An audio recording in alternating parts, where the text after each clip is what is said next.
안녕하세요. 커피앤톡입니다. 오늘도 와주셔서 감사드리고요. 바로 사연 읽어보겠습니다.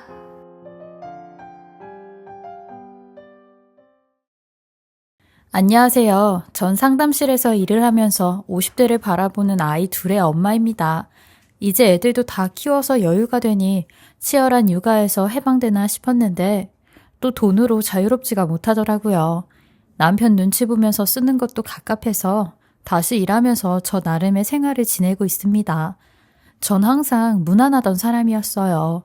평범하게 자라 결혼하고 또 제 품 안에서 평범한 아이들이 태어나 아무 탈 없이 고맙게 잘 자라주고 있어요. 그런 제가 나이가 다 먹은 지금 이렇게 특별한 일이 생겨 여기에 이야기를 쓰게 됐네요. 제 남편도 저와 같이 안정적인 직장을 다니며 평범하게 자란 사람이에요. 사실 그때만 해도 딱히 남자 보는 기준도 없었던 저에겐 부모님 말이 컸고 부유하긴 아니더라도 서로 살아가면서 큰 부족함은 없을 거라던 부모님 말에 저보다 5살이나 연하인 남편인데도 결혼하게 됐죠. 저희 세대의 연하 남편에 대한 인식이 좋진 않았거든요. 그래도 남편은 저보다 훨씬 의젓한 면이 좋아서 저희 부모님도 흔쾌히 허락했던 것 같아요. 어느새 1년 지나니 토끼 같은 두 딸이 태어나 있더라고요. 신혼생활이 딱히 기억나지 않을 정도로 아이들 태어나고선 서로 엄마와 가장 역할하기 급급했던 것 같네요. 남편은 우리 아이들 잘 키워준 건 전부 당신 덕분이야.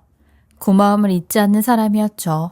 화가 나면 쏟아내는 저와 다르게 말을 아끼는 남편이 때론 답답한 순간도 있었지만 아이들밖에 모르는 가정적인 남편이 고마웠어요. 우리 둘의 꿈은 그저 나중에 우리 애들은 편히 살게 해주자. 우리 젊었을 때 이사 다닌 거 생각하면 지긋지긋하잖아. 부모님이 그런 거라도 마련해줬으면 더 빨리 안정을 찾았을 텐데. 그래도 안 싸우고 사이좋게 지냈다. 당신이 많이 참아줘서 그렇지. 나도 애들한테 든든한 기반은 주고 싶어. 언제 될지 모르겠지만 작은 집 하나는 갖고 시작하게 할 수 있게 하자. 나도 틈틈이 내일 하면서 조금이라도 보태볼게. 걱정하지 마. 오로지 아이 생각뿐이었죠. 막상 두 아이가 대학에 가면서 품을 떠나니 텅 빈 집이 더 허전하더라고요. 4인 가족이 먹던 밥도 남편과 단둘이 먹고 텅 빈 방은 아이들 짐으로 차서 온 집이 휑했죠. 난자리는 티가 난단 말이 맞더라고요. 그때쯤 저도 취미든 일이든 시작해서 보탬이 되고 싶었고 그렇게 상담 일을 시작하게 됐어요. 주부인 저의 상황에 맞게 4시까지 일할 수 있는 장점이 있어서 좋더라고요. 그렇게 집안에 큰 보탬은 아니어도 두 아이에게 줄 용돈 정도 벌 수 있어 행복했죠. 엄마로서 자부심도 드는 것 같고요. 30대만 해도 갖고 싶은 것이 그렇게 많았는데 이상하게 50을 보는 나이가 되니 화장하는 일도 그렇고 부질없단 생각이 더 많이 들더라고요. 그날도 평소처럼 4시에 퇴근을 준비하고 회사 로비를 빠져나오는데 스포츠카에서 내린 한 남자가 저에게 다가오더라고요. 워낙 제가 다니는 직장이 층마다 회사가 많았던 터라 여기 일하는 사람 중 하나라 생각했죠. 화려한 차에 눈길은 갔지만 대수롭지 않게 지나쳐 가려는데 그 사람이 집으로 가시죠. 누구, 저요? 네. 제 손에 명함 한 장을 건네주더라고요. 이상한 사람은 아닙니다. 어차피 댁에 가시는 길이니 제가 태워다 드리면서 드릴 말씀이 있는데요. 아니, 누구신데요? 가면서 말씀드릴게요. 모르는 사람 차에 타는 건 그러네요. 그럼 잠시만 시간 좀 내주실래요? 여기서 말하세요. 내일 다시 오겠습니다. 참 찝찝하더라고요. 이유도 말을 안 해주고 다짜고짜 차에 타서 이야기를 하자니 명함을 받아보니 잘 나가는 IT 기업 회장으로 기사에도 많이 나온 사람이더라고요. 이렇게 다 얼굴까지 팔린 사람이 나 같은 아줌마를 왜 찾는 걸까?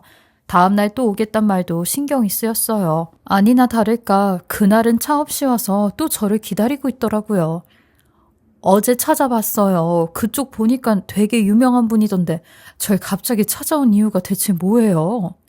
그럼 저희 회사 직원이 200명이 넘는 것도 알고 있겠네요. 제가 그분들 밥줄 걸고 일하는 것도 잘 아실 테고요.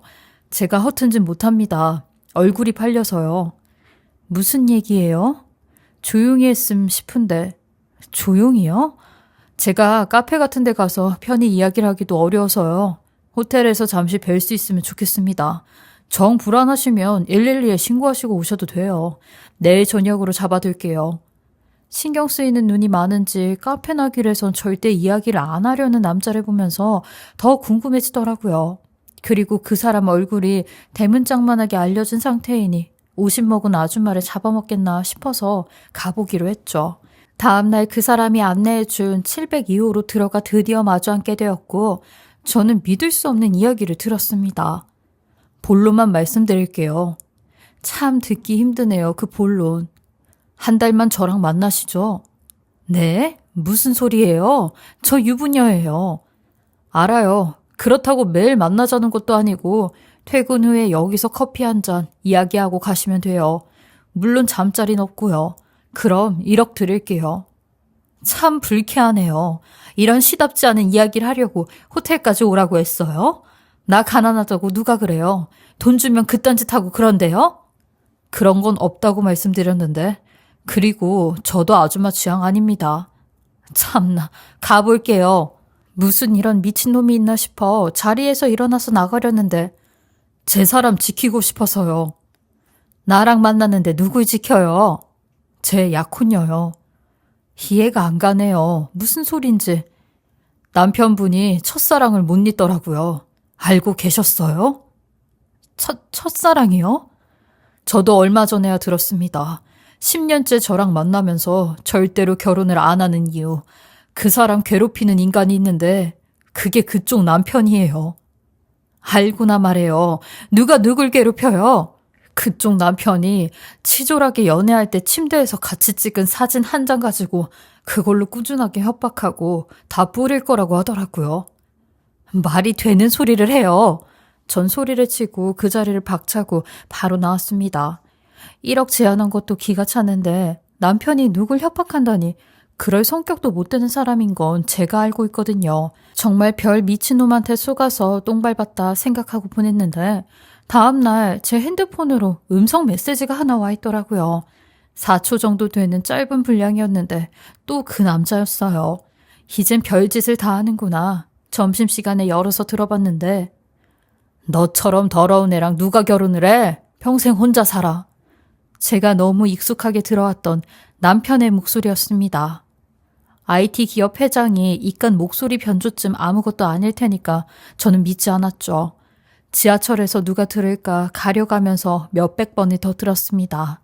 아무리 계속 들어도 제 남편이었어요. 전 그날 저녁 남편에게 첫사랑이 있었냐 물었습니다. 그냥 농담처럼이라도 들어보고 싶어서 물었더니 없어 그런 거. 밥을 먹다 말고 일어나 들어가더라고요. 입 꾹 닫고 일주일이고 말 안 할 게 불보듯 뻔했죠. 그 말에 이렇게까지 반응할 일인지 남편이 예민한 걸 보니 그 남자 말도 다시 들어볼 필요가 있겠다는 생각이 들었어요. 전 처음으로 먼저 전화를 걸었습니다. 또 호텔로 가야 해요? 기다리겠습니다. 그리고 퇴근 후 다시 그 사람을 만나 자세히 이야기를 듣기로 했어요. 계속 이런 의문만 품고 살다 제 명에 못 살겠더라고요. 그 남자에게 정확한 증거도 받고 싶었고요. 충격받으실 것 같아서 여기까지는 안 보여드리고 싶은데. 아니요, 오늘은 다 알아야겠네요.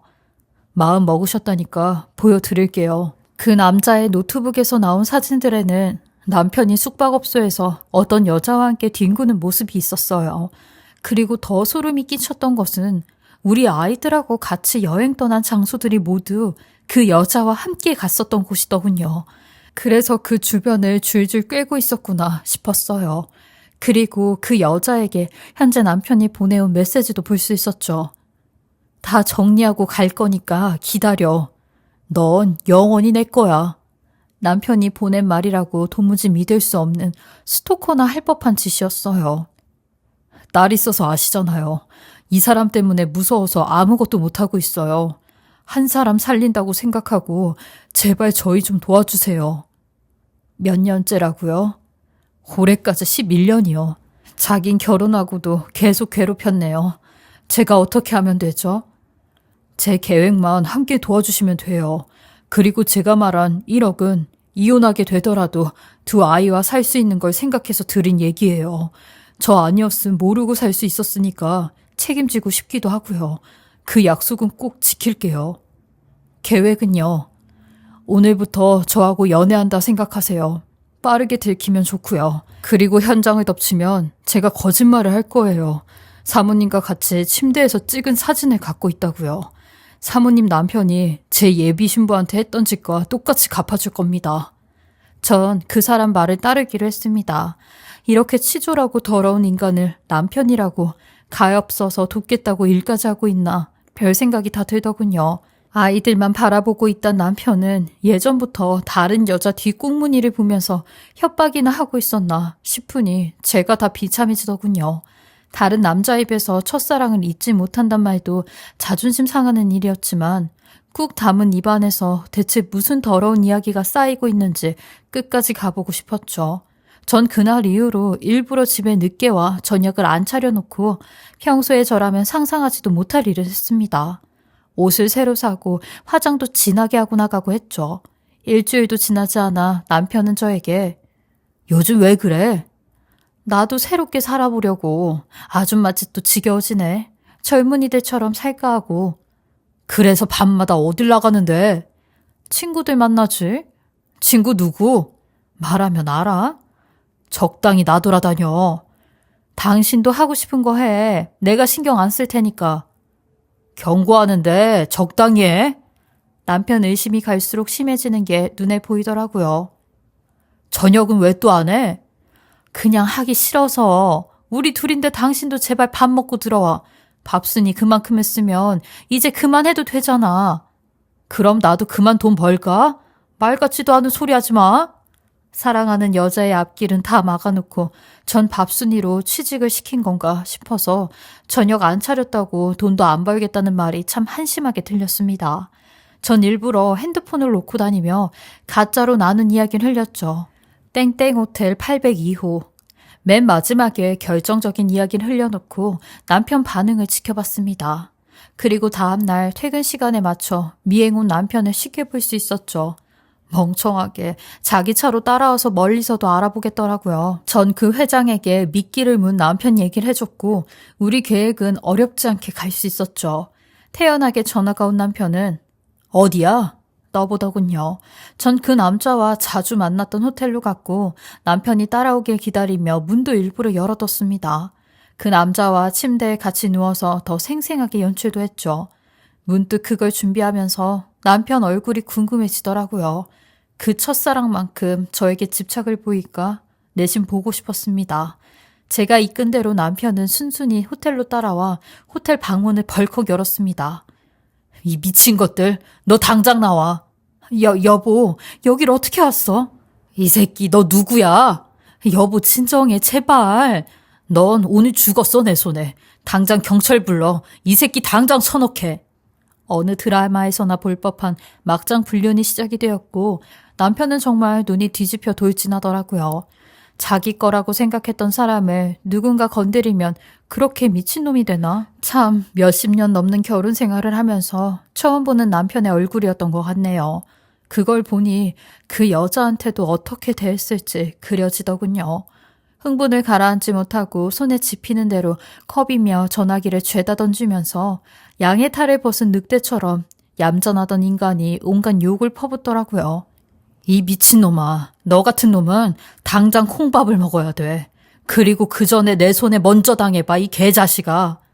그 순간 남자가 소리를 지르며 어디 해봐. 나 당신 아내 사진 갖고 있는데 눈 뜨고 보기 힘든 사진인데 한번 보여줘봐. 다 같이 여기서 볼래? 이 자식아, 너 오늘 죽었어 아주. 당신이 이럴수록 나도 더 망나니처럼 할 테니까 까부지 마. 당장 사진 메신저에 다 뿌려버릴 테니까 그렇게 하라. 그걸 보면 당신 딸들이 어떨까? 하며 막 도망을 치는데 남편은 그 남자를 붙잡지 못한 채 멍하니 보며 털썩 바닥에 앉더니 언제부터야? 하다 바람을 피워? 어린 놈하고 놀아나니까 좋냐? 그래 좋더라. 어려서. 무릎 안 꿇어? 내가 왜 무릎을 꿇어? 내가 이런 짓을 하게 만든 게 누군데? 누구 때문인데? 그게 다 나 때문이라는 거야? 당신이 잘해줬으면 바람이 왜 나? 외로워서 그렇지.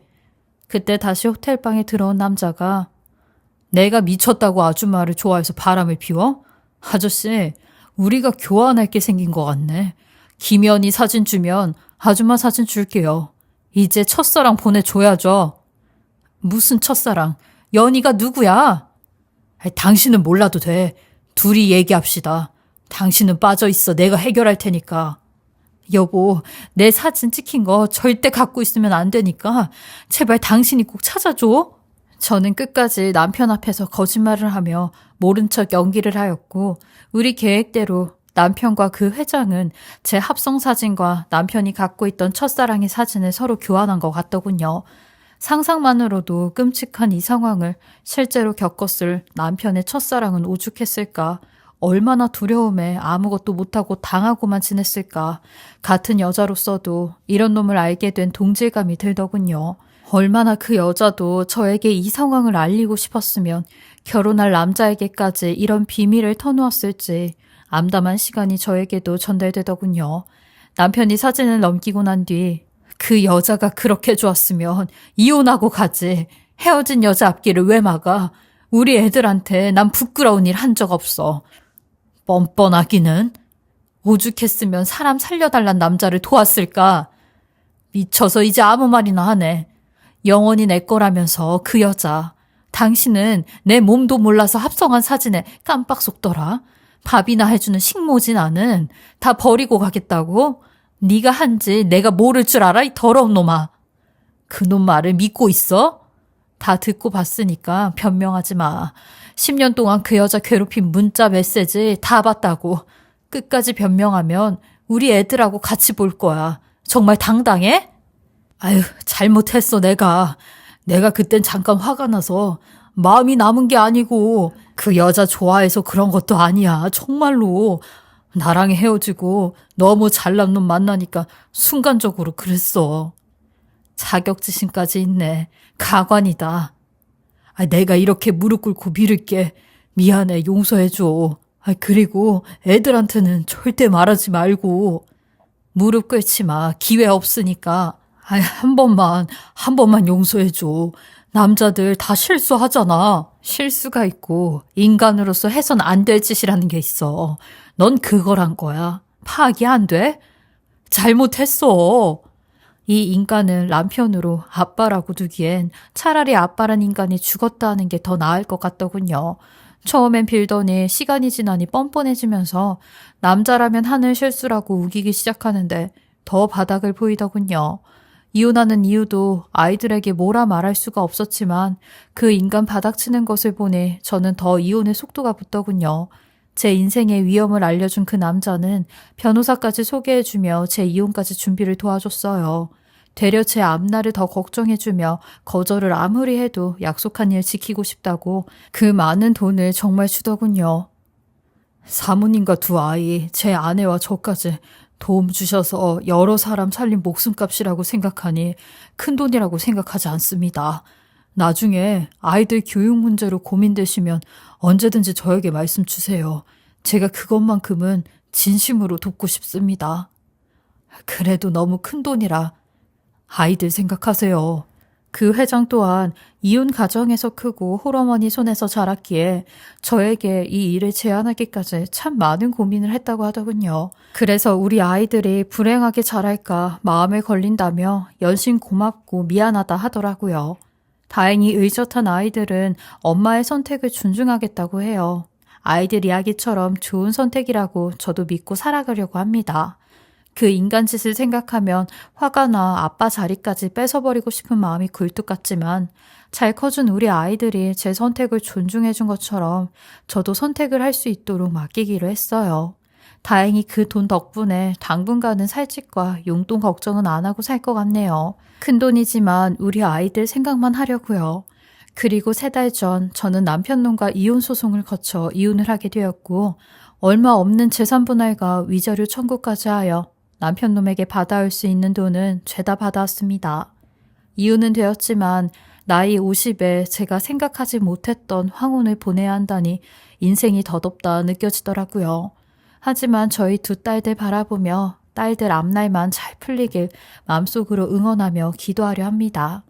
그리고 혹 저처럼 이혼의 문턱에 있는 분들도 생각보다 스스로 할 수 있는 일들이 얼마든지 많으니 힘내셨으면 좋겠습니다.